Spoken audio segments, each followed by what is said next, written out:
Welcome, my friends. Since the dawn of history, man has been struggling with two qualities: contentment that fills the heart with light, and greed that turns life into darkness.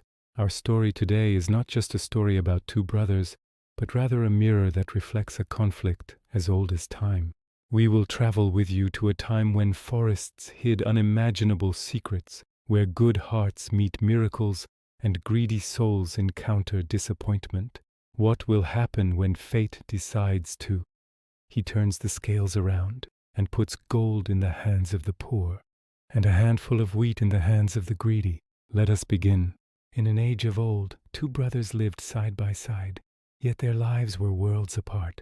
One flourished in luxury, while the other toiled in the dusty fields with only his faith to sustain him. The poor wife worked tirelessly in the rich brother's kitchen, under the cold, watchful gaze of the rich wife. "There is your reward," the rich wife sneered, pointing to wheat grains scattered in the filth.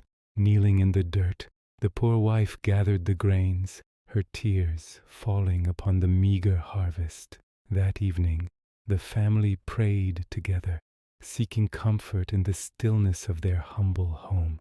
But the poor brother's heart was heavy, his gaze fixed on a future that seemed increasingly dark. He begged his brother for mercy, but was met only with mocking laughter and a cold heart. With a small pack on his back, he turned away from the village. Stepping into the vast, lonely wilderness, he entered a dense, ancient forest where the mist hung thick and the sunlight feared to tread. Lost within the maze of towering trees, he wandered aimlessly as the paths vanished beneath his feet. As shadows closed in, he slumped against a tree, weeping for the home and family he might never see again. Suddenly he saw a girl wrapped in a black dress passing in front of him quickly. He called her, but she did not answer until she moved away from him and began to disappear among the trees. He ran after her, wondering what this wretched woman was doing here. There is no doubt that there is someone who lives in this forest. He continued walking until he stopped in front of a large palace, immersed in darkness and trees surrounding it. It looked frightening, so he heard a squawking. Owls came from everywhere, so he became afraid and ran away. He sought refuge in God and said, "What if that girl was a jinn or a ghost inhabiting this palace?" But he took courage and said to himself, "I have nothing to lose. I am poor.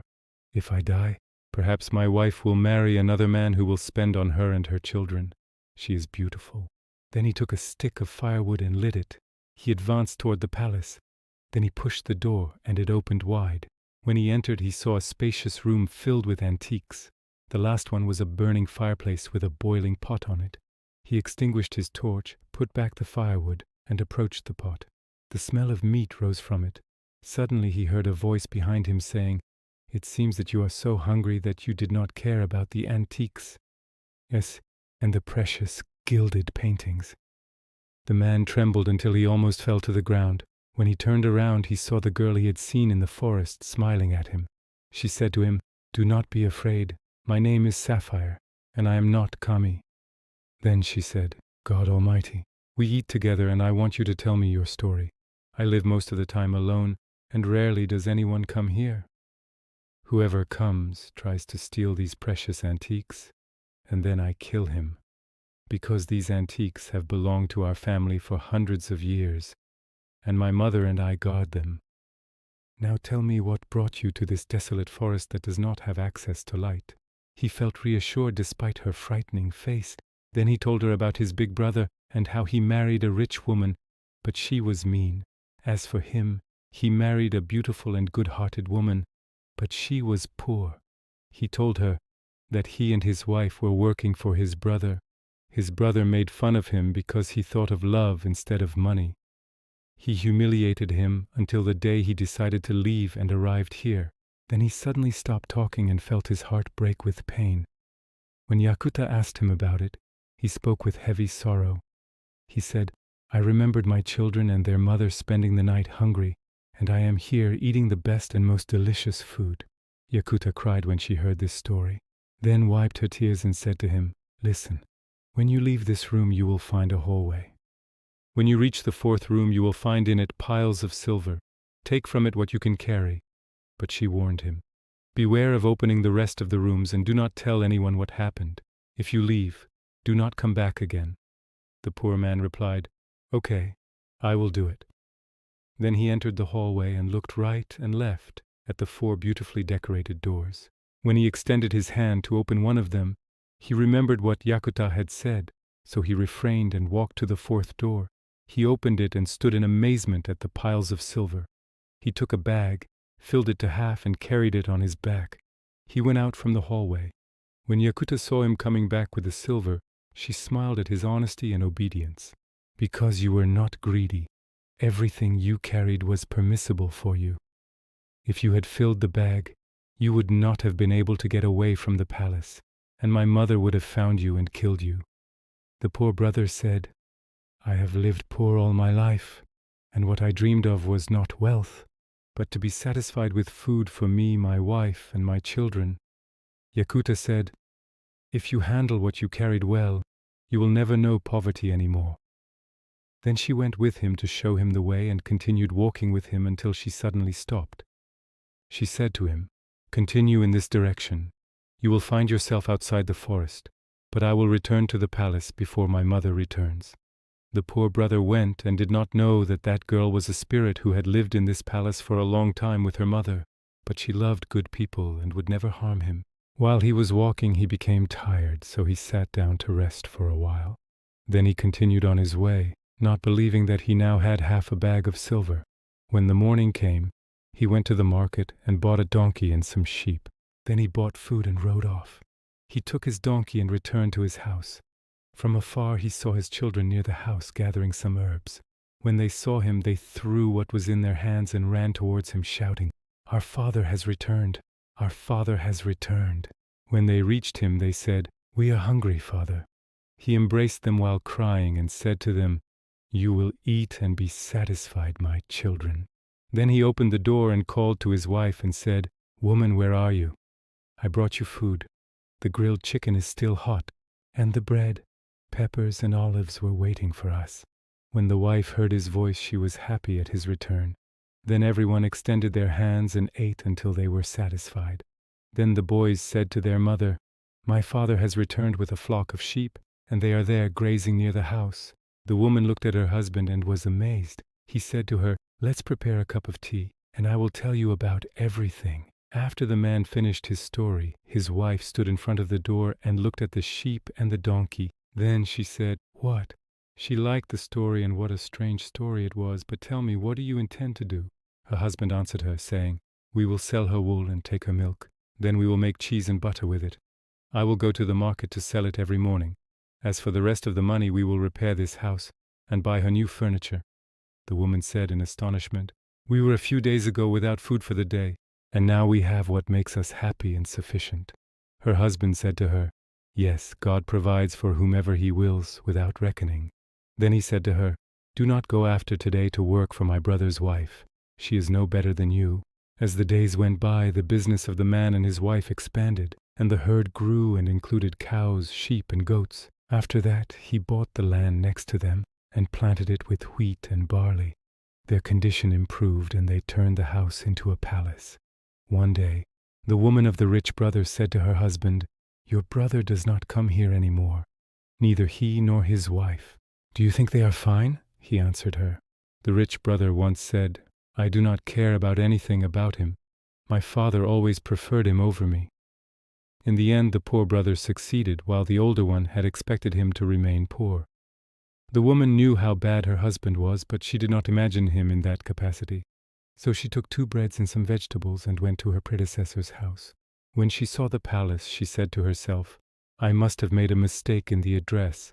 When she asked a man about her predecessor's house, the man pointed to the palace and whispered to her, "It seems that her husband has found a treasure, and God knows best." She ran back to her husband and told him what she had seen and heard. He was amazed and shouted, "This is not possible, and I must find out from him the secret of his wealth." When morning came, he went to him laden with gifts and summoned him to a big feast in his house. The poor brother was happy about that, and he believed that his big brother had repented of doing evil. When evening came, he went with his wife and children to his brother's house, and they ate and drank. After eating, the rich brother said to the boys, "Come, I will show you something entertaining." Then he returned alone, and when their father asked about them, his brother said to him, "If you want to see them, tell me about the place where you found the treasure." The poor brother pretended that he did not understand anything, so his brother got angry and said, "Don't try to deceive me, otherwise you will never see the boys again." The woman shouted and said, "I will tell you everything." After she told him the story, the rich brother opened a dark hallway and let the boys go. In the morning, the rich brother got ready and dressed. He wore patched clothes and put 2 large bags on his donkey and decided to fill them with silver. Then he mounted it and went. When the rich brother approached the haunted palace, he felt afraid, but he said to himself, "My brother is not braver than me." Then he pushed the door and entered and saw the pound standing in front of him. She asked, "What are you doing here?" He began to cry and said, "I am a poor man looking for work. My feet led me to this place." The woman took pity and said, "There are 4 rooms. Open the 4th and fill it with silver. Beware of the other rooms." The rich brother ran to the 4th room, and when he opened it, he found piles of pure silver in it. He filled a bag to the brim, but suddenly stopped and said, "Before I walk, I will see what is in the rest." In the 3rd room he saw heaps of gold. So he emptied the silver and filled it with gold, but he was not satisfied. In the next room he found piles of pearls, emeralds, and diamonds. Every time he emptied the bag and refilled it with what was precious. Because of his great greed, he did not feel that it was approaching midnight. Finally, he reached the 1st room. He opened the door and saw large bags. When he put his hand inside, he found it full of wheat. He was surprised, but he heard a voice saying, "Woe to me, the human being in my palace." The pound had returned, so he ran away. He cursed his luck. All he got was a handful of wheat. The pound went after him until he was completely far away. When the rich brother arrived home, he was in a miserable condition. His feet were swollen, and he was unable to stand. He looked in the utensils for food and found them empty. He felt sad about his greed and began to cry. "If I had not been greedy and taken the gold or silver, I would now be the richest person in town." He knew what the pound meant. Wheat was more expensive than everything. What use is money when it does not find food? In the morning he went to his brother's house. The wife opened it and took him in and fed him delicious food. He sighed and told her his story. "I fell ill after the pound chased me. My wife no longer wanted me. She took pity and said, 'It's okay. When you recover, your brother will have you work for us, and I will give you wages.' The wife said, 'We do not repay evil with evil. God has honored us and provided for us in ways we did not expect.' He said, 'Glory be to God. Do good to him as God has been good to us.' The happy ending was for the one whose heart was filled with goodness and contentment, and misery for the heart filled with greed. And so, my friends, the curtain of our story closes so that we learn that the days are coming, and that whoever is high with his money will fall in his actions, and whoever is patient with his hardship, God will honor him with what he has in abundance. Each of the 2 brothers got what he deserved, because one of them reconciled what was between him and God reconciled what was between him and his creation. Always remember that true treasures are not kept in boxes, but rather in contented hearts. Thank you for following, and see you in a new story that carries wisdom that illuminates our paths. History immortalizes the stories of simple people whose conviction conquered the thrones of the covetous.